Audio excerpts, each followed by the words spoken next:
The Detroit Tigers are back to their winning ways. We talk about what has gone right for them since the trade deadline and what they need to do the rest of the season.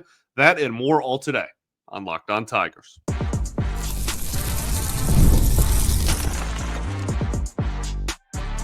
You are Locked On Tigers, your daily Detroit Tigers podcast. Part of the Locked On Podcast Network, your team every day.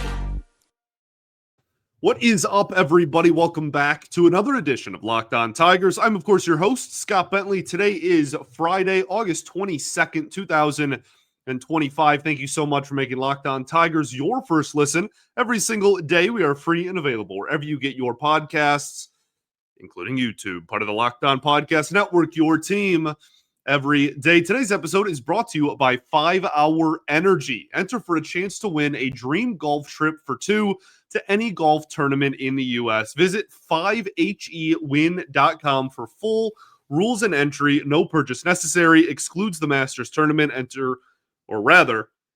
Contest ends October 31st, 2025.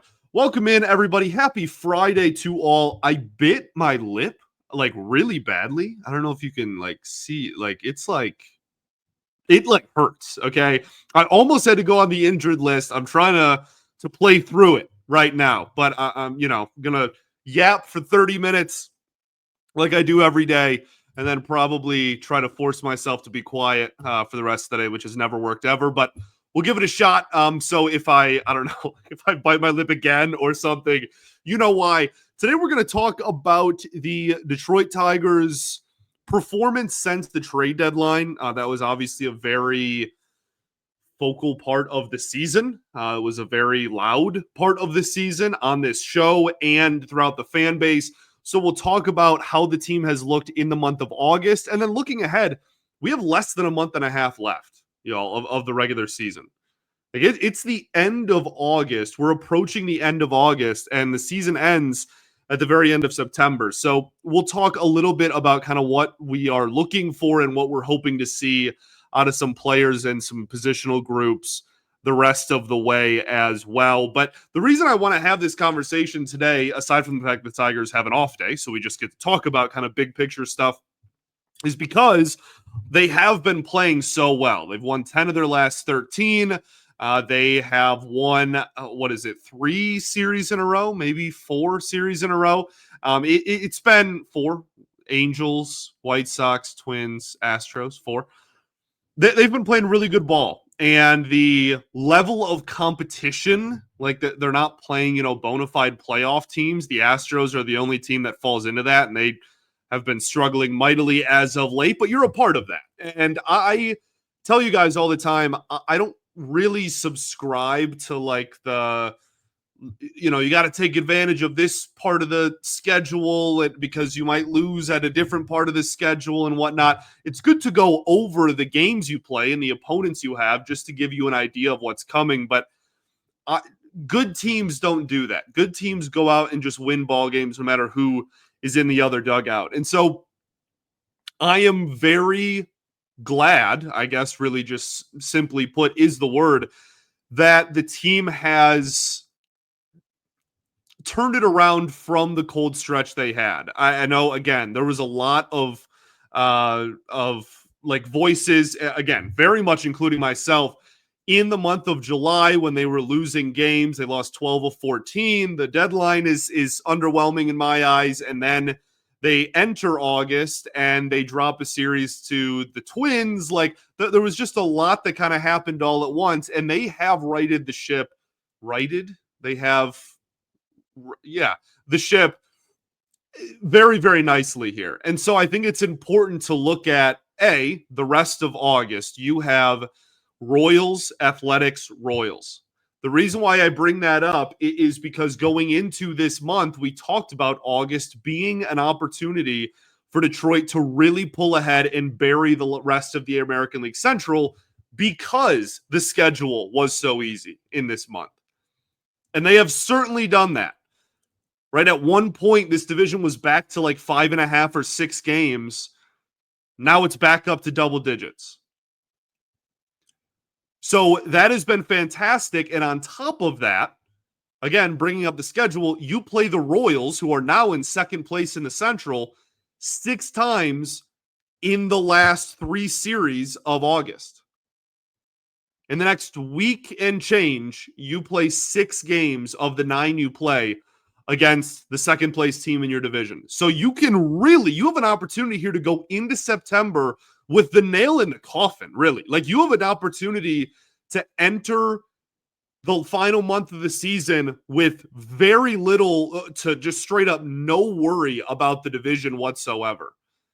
And that's great. I know that the coaching staff and AJ Hinch are very keen on, like, we don't look at what other teams do anyway. Like, we focus on our own game. And I appreciate that and respect that. That's how I want my team to be operated.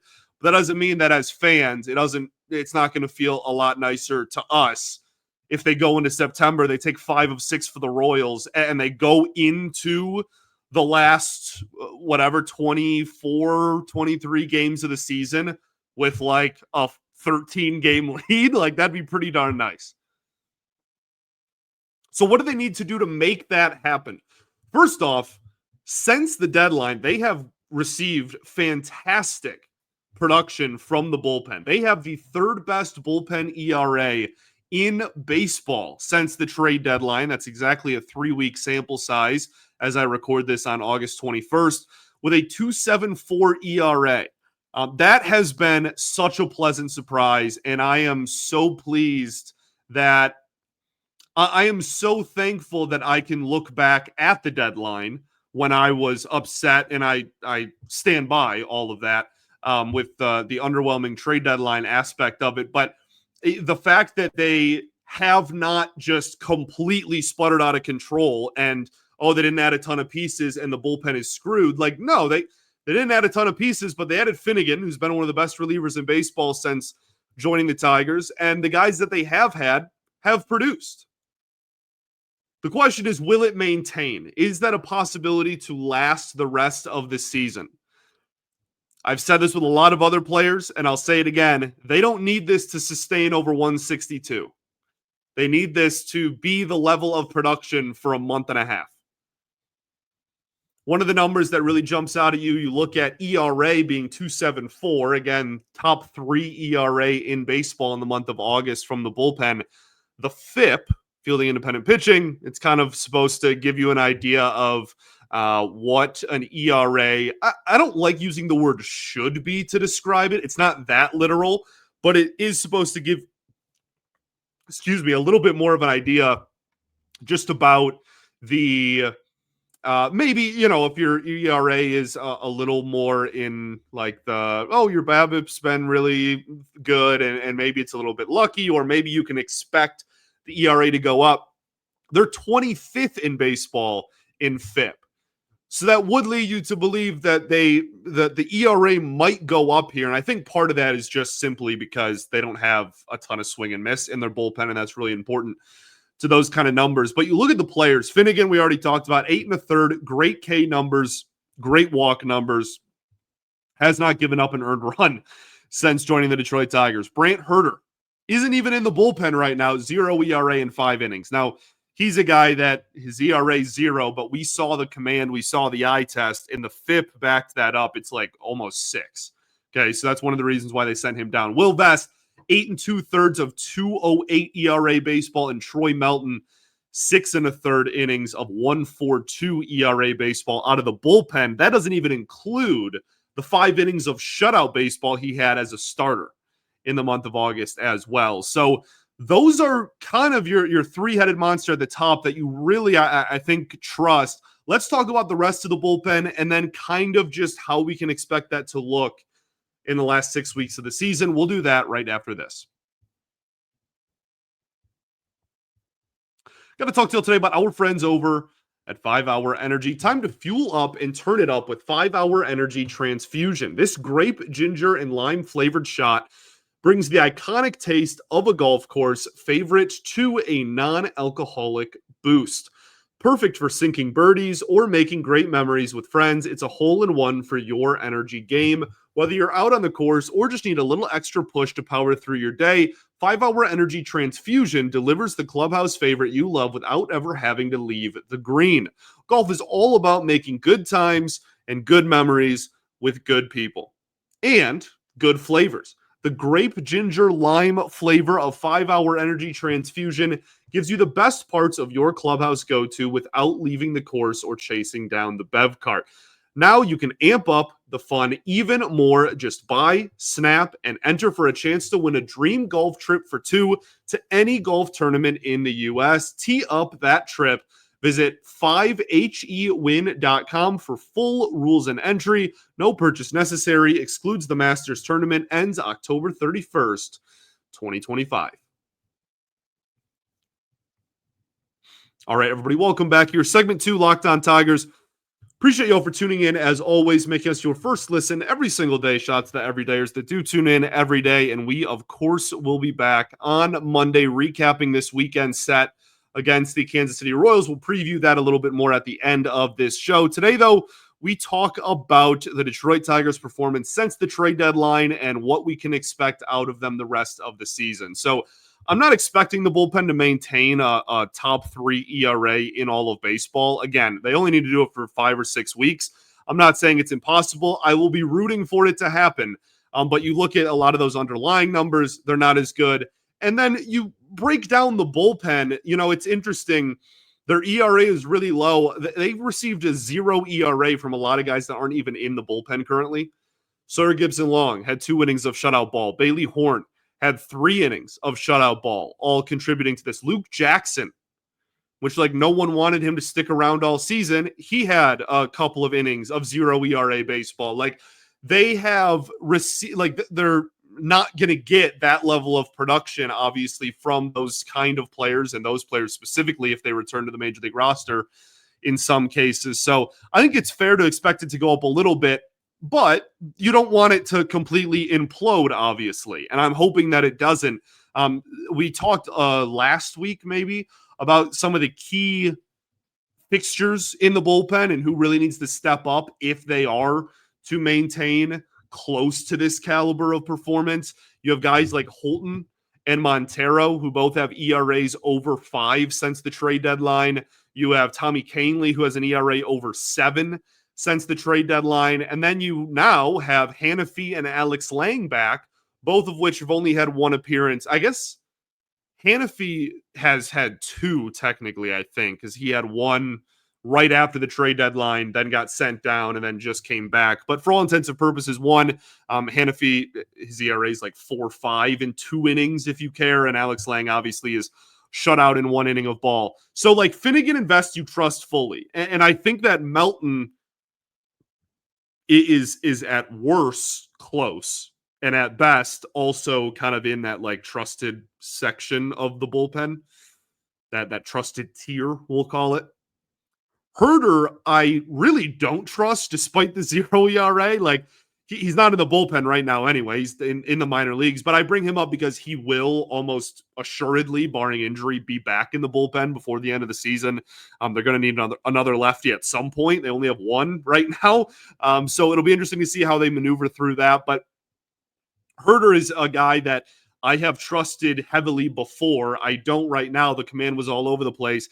If he makes some tweaks and some changes and comes back and looks like he did at points this year, then, who's the wiser? That's great. But I think Holton is the only lefty in the pen, and I think that right now you don't really have a choice. You kind of have to trust him because he's the only lefty. Now, I don't have a problem with that either. I'm very aware that this is matchup based. They're looking ahead. For this series and the next series, they look and they see a lot of righties. They're not going to need a ton of lefties. They can send Herder down. Herder will be back, like I just mentioned. But, regardless, they kind of have to trust the only lefty they have, even if that is the case. So that'll be interesting to see. Again, ERA over 5 for Tyler Holton since the trade deadline.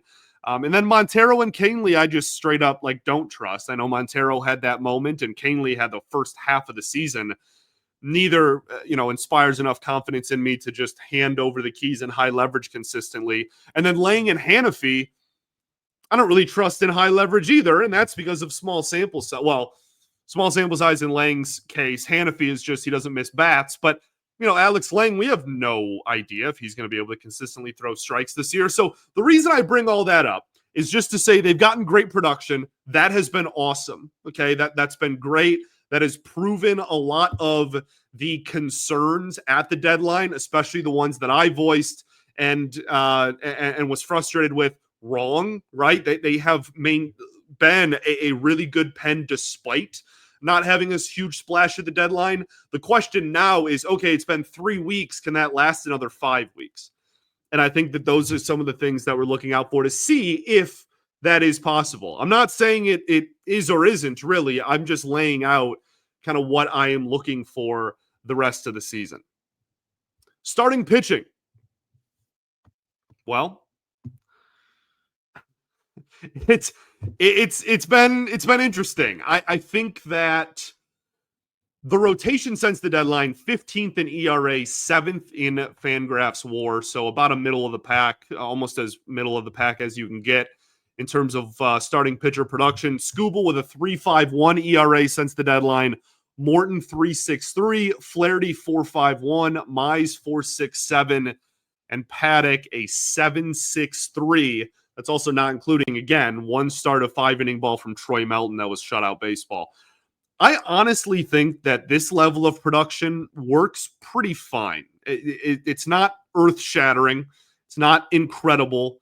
I'm not even sure there's a clear top 3 or 4 if you get to a playoff series at the present moment, but there's a huge drop-off after Skubal. But it's been fine. You have the best pitcher in the world at the top. The other 4, Flaherty's been inconsistent. Mize has been just straight up unproductive and not very good since the All-Star break. Morton, again, kind of feels like a ticking time bomb, and even the performances he has had, he's still had a really high home run total against him. And then Paddock is 2 good starts, 2 awful starts, and has an ERA over 7 with you. So I think that there is enough to get you to the finish line, and there shouldn't be a problem. I'm not expecting to wake up in the middle of September and go, wow, the starting pitching completely cost us and we just blew like a 10-game lead in 3 weeks because of the starting pitching. I think it's fine and good enough to limp to the finish line.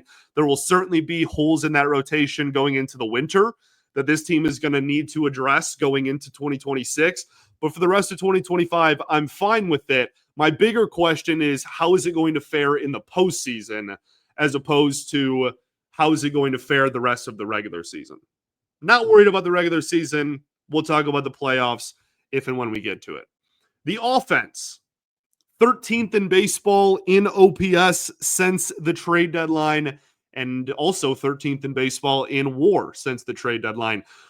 Colt Keith has an OPS over 1,000 and leads the team in WAR since the trade deadline. Let him hit lefties, dude. It drives me nuts.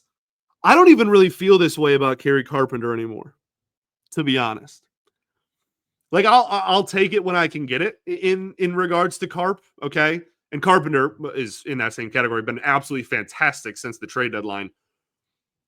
But Colt Keith being platooned drives me up a wall, man. I cannot stand it. And I'm hoping that it's not some permanent long-standing thing. So we'll see what happens in that regard down the stretch. That might be you're not going to win this battle the rest of the regular season this year, but maybe next year we try it again. I'm not really sure. Either way, Colt Keith's been great. He's been the best hitter on the team since the deadline. Kerry Carpenter's been fantastic, been probably the second best hitter on the team since the deadline. And then Winfield Perez has been such a valuable piece to this team in the month of August. So 3 players there that really stand out. Jahmai Jones has been solid in the month of August in his limited role. The biggest thing that I want to continue reiterating, and have said a lot already over the last couple of weeks, is that this team, if they want to get anywhere in the postseason, and if they want to finish this year strong and have a successful last 5 or 6 weeks here down the stretch, they need Gleyber Torres and Riley Greene to produce. Riley has seen a huge uptick in walks over the last couple of weeks. His K rate has also lowered pretty considerably over the last couple of weeks. That's all great. He's still hitting 172 and has a 630 OPS since the trade deadline. Gleyber, his OPS is worse than Riley Greene since the trade deadline. 556. Still a good at bat. Still makes pitchers work for it. Doesn't strike out a lot. Draws walks. All of that is great. He has done next to nothing in terms of like batted ball events in the entire month of August. And so those two guys that were pillars in your lineup, I mean, especially like while Carpenter was hurt, pretty much inarguably your two best offensive weapons for most of the first half of the season when this team was rolling. You need both of those all-star starters to play like all-star starters again, or else this is, I don't want to say all for naught, because postseason baseball is postseason baseball. The goal, going into the year every year is to make it to that point at least.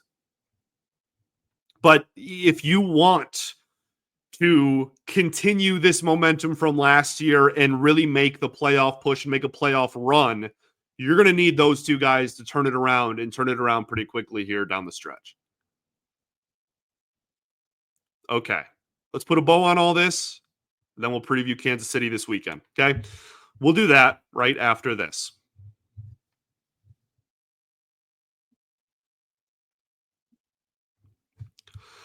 All right, everybody, welcome back here. Third and final segment of Locked On Tigers. Appreciate y'all for tuning in as always. So putting a bow on the offensive conversation, then I'll talk about pitching for a little bit, and then we'll preview the series this weekend.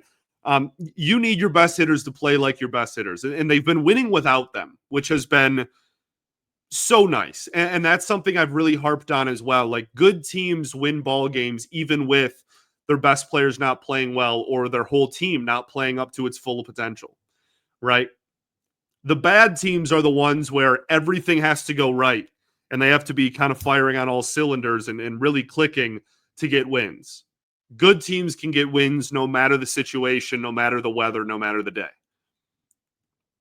And they've been playing, again, the White Sox, the Angels, the Twins, whatever. But down the stretch, and certainly come playoff time, you're going to need those pillars in the lineup card to step up.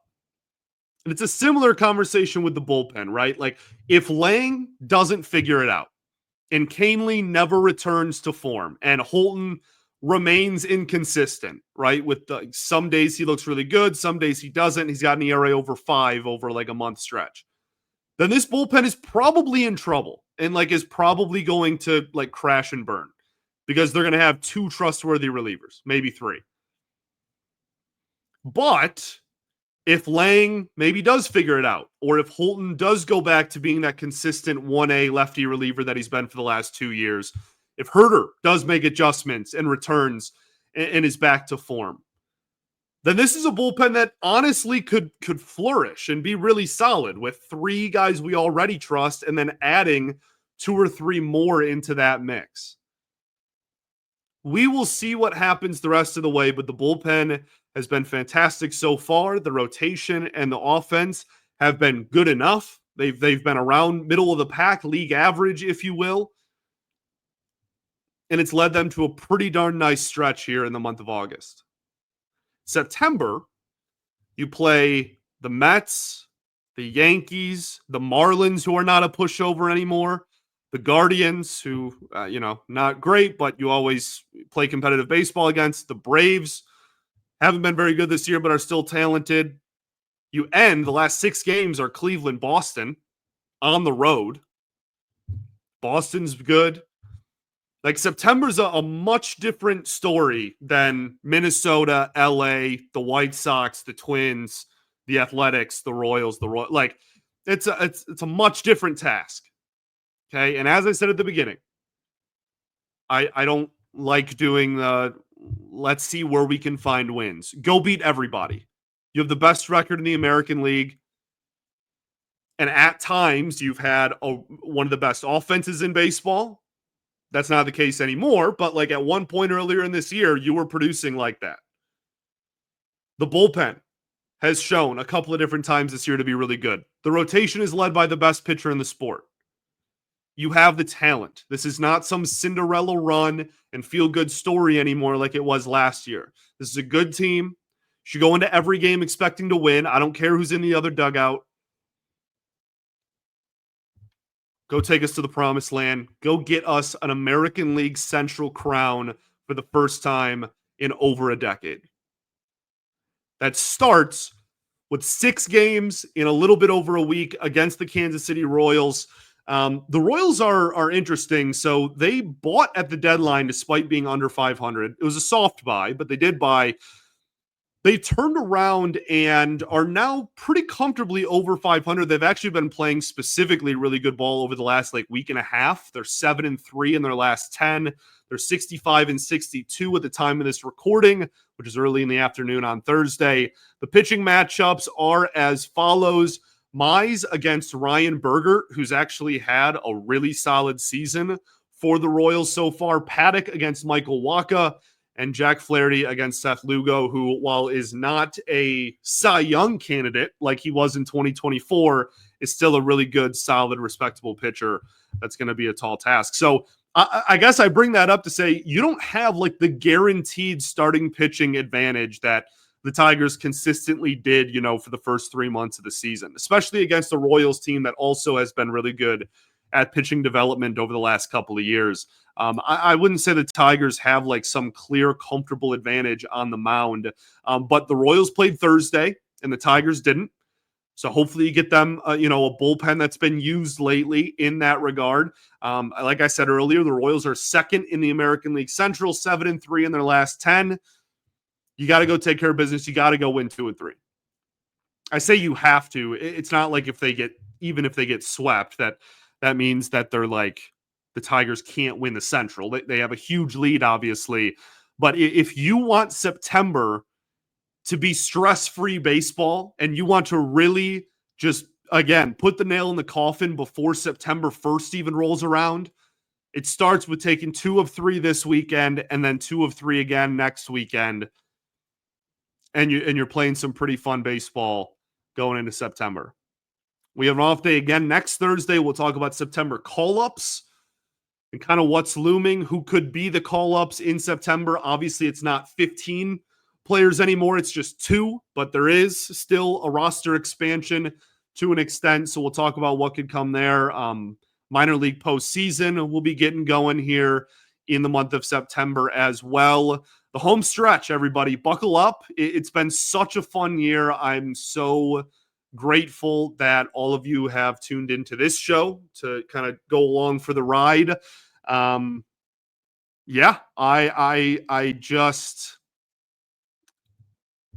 so happy that this team is playing good competitive baseball again.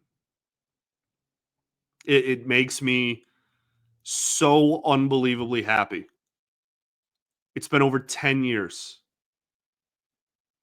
And it's just awesome to see a good team start to finish. So go make sure that happens and end strong. Thanks for making Locked On Tigers your first listen every single day. Shout out to the everydayers that do tune in every day. And we will, of course, be back on Monday recapping that series against Kansas City. Peace and love. Going to therapy's dope. I'll catch y'all then, baby. Go Tigers.